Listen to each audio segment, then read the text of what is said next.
Good afternoon from beautiful Central Virginia.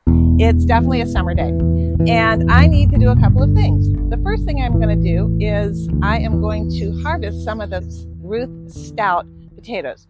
Well, maybe I'll put it this way. We're going to see whether those Ruth Stout potatoes exist and how many.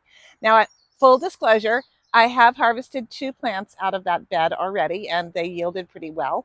And so I want to look and see what else is happening, mainly because I want to be able to put in some of the insurance plants that I seeded a few weeks ago. I have a pumpkin that I want to put in there, actually a couple of pumpkin plants that I want to put in there, the Seminole and the Cinderella pumpkin. I don't have a ton of time today, but I figure if I can just get a couple of tasks done every single day, then things won't pile up so much and my garden will keep growing. So come along with me. All right, let's head on down to the outside of the garden where those Ruth Stout plants are growing. Just as a little heads up, here are some things that are happening. The flowers that have been planted are growing well. The Monarda, which I transplanted from another area, are doing great. And this one is the Seminole pumpkin, and that one is the Cinderella pumpkin. The Mexican sunflowers behind are finally starting to take off. I'm sort of envisioning this area sort of getting overrun with pumpkin vines, and that's fine by me. Of course, the critters might end up getting them too. That's always a possibility. We'll see.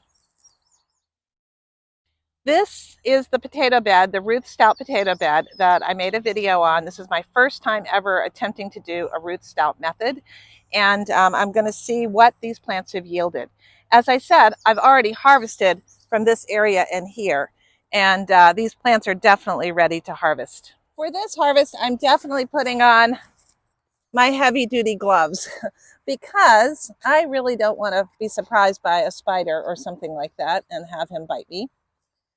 So what I'm going to do is just start clearing away the straw from this area. We'll see if we get anything.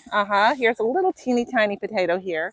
Okay, here's a few little tiny ones. I have no idea what kind of potatoes these were when I planted them. They were just from the grocery store. So they really could be just about anything. They might be the kind of potatoes that need a longer season. Here's another one here. It really is quite a cool method of planting. These are some little teenies. Little teenies. But the soil in here, oh, it's just gorgeous. It's a really carefree way to plant. One got eaten by something. That's the danger with any potato bed. Oh, look at these. If we get anything, oh yeah, beautiful. Here, oh, that's a lovely one. Potatoes, potatoes. Again, this was just an experiment for me to see if I could do it and how they would grow. Oh, lovely. These are beautiful. Beautiful, beautiful. That's a nice size one. These might be good for baking. My son would say, they're good for everything, Mom. That Nathan. Here's some more. Yeah. Oh, little guy. Just kind of clear away the straw. It's all composting down beautifully. I'll just bring you in a little closer so you can get a little bit of a better idea. The potatoes that are down in here. I'm going to pull it out. 2 potato, 3 potato. There we go. So here is the yield from the remaining plants that I got today. And I weighed them, and they weigh approximately 12 pounds, which is not bad. 12 pounds of potatoes from what was 3 potatoes that had sprouted, just grocery store potatoes, nothing special. I cut them into quarters and planted them. So I had 12 little plants. Each one seemed to yield about 6 potatoes each. Now take a look at some of these. Of all of the ones that I pulled, 4 potatoes were indeed eaten by something. But in all honesty, in other beds, last year I had an in-ground bed and something ate them all, like every single one. I'd say the potatoes here were pretty good size. Some of them are definitely going to be kept for baking. I mean, these are ideal. Some are smaller, as in all potatoes, but pretty good size on these.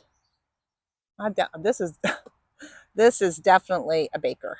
So what you do is I'm going to leave these outside just to air out a little bit, but in a shady spot during the day. You certainly don't want light to ever touch your potatoes. That's what turns them green and makes them toxic. We don't need no toxic potatoes in these parts. So I'm going to go ahead and plant these replacement plants, these pumpkins over there where these potatoes were growing. Don't need to do much. This ground is about as fertile as it can be. The hay is continuing to compost and straw continuing to compost. It's full of worms. The earth is just as rich and moist as it could be. Once I get these planted, I will wash these transplants in with a little fish emulsion just to give them a boost and get them to start going. I think any plant will go through a bit of a transplant shock, so you need to help them through that. Particularly, this is not the ideal time of day to be planting, but this is the time of day that I have today. So you do what you can do. All right. Again, this is very fertile, nice, rich soil down here. Just going to clear it all away. Dig a hole for these lovely, this is the Cinderella. Oh, lovely. I'm just going to enclose the hay right around. This is a Ruth Stout bed, which means it's growing in the hay mulch. Just that in right around. That will continue to compost down and feed this plant as it grows. There's really not much that could be richer. All right, I think I'll plant one of these Seminole pumpkins here, and then I'll figure out a way to, someplace to plant the other one. Oh, golly. Potatoes. One. Was there another one down there? Ah! Oh my goodness. 2 potatoes. 3 potatoes. You never know what you're going to find in this bed. Surprise, surprise. Maybe I'll do a complete video on the Ruth Stout potato bed from start to finish so you can see it at different stages all in a single video. Thanks for watching today. Happy gardening. Bye.